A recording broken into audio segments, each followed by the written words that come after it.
নমস্কার, আজকে আমি একটি ঈশ্বরের বাণী আপনাদের কাছে পরিবেশন করছি। যখন একা থাকবেন তখন শুনবেন, ভালো লাগবে।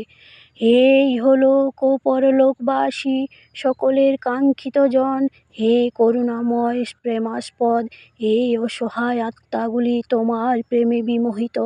এই দুর্বলেরা তোমার দ্বার প্রান্তে আশ্রয় অন্বেষণ করে। প্রতি রাত্রিতে তারা তোমা হতে দূরত্বের কারণে হাহাকার ও বিলাপ করে, এবং প্রতি প্রভাতে বিদ্বেষপূর্ণ জনগণের আক্রমণের কারণে অনুশোচনা ও অশ্রুপাত করে। তারা প্রতি মুহূর্তে একটি নতুন উদ্বেগে যন্ত্রণাক্লিষ্ট, এবং প্রতি নিঃশ্বাসে সকল দুষ্ট উৎপীড়কদের অত্যাচারে নিদারুণভাবে পরীক্ষিত।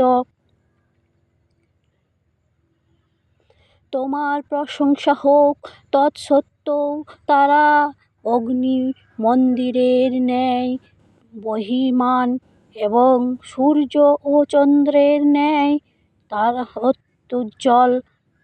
তারা ঈশ্বরের ধর্মে উত্থিত ধ্বজার ন্যায় অনমনীয়, নির্ভীক অশ্বারোহীর ন্যায় রণক্ষেত্রে দ্রুত অগ্রসর।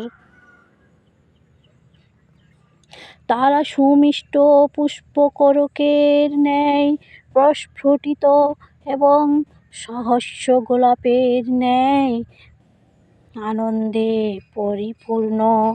অতএব প্রেমময় দাতা, তোমার সাম্রাজ্য থেকে সানুগ্রহে অনুমোদিত স্বর্গীয় কৃপা দ্বারা এই পবিত্র আত্মাগুলিকে কৃপাময় সহায়তা প্রদান করো, এবং অনুমোদন করো যেন এই বিশুদ্ধ সত্তাসমূহ সর্বোচ্চের চিহ্নগুলি প্রকাশিত করতে পারে। তুমি সর্ববদান্য, পরম কারুণিক, সর্বকরুণাময়, পরম দয়ালু ঈশ্বর তুমি।